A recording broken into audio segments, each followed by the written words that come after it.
అటుకుల పులిహోర టిఫిన్కి కొంచెం నూనె వేసి జీడిపప్పు పుట్నాలు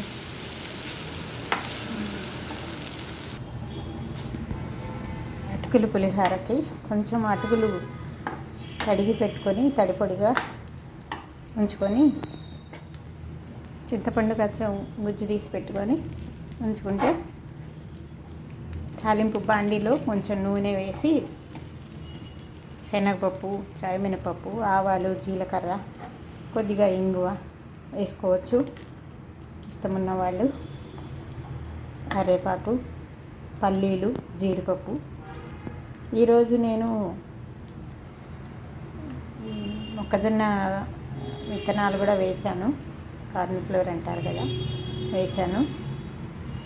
వేసి తాలింపు వేసాక కొంచెం వేగాక చింతపండు పులుసు పిండి సాల్ట్ వేసి పసుపు సాల్టు కరివేపాకు కొంచెం కొత్తిమీర కూడా వేసాను.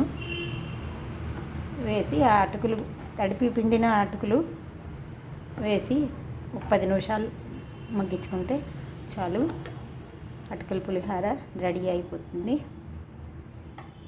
మెత్త సాల్టే వేయాలి. ఓకేనా? అటుకుల పులిహోర రెడీ. ఇంట్లో ఏదైనా పొడి వేసుకుని నంచుకొని తినొచ్చు.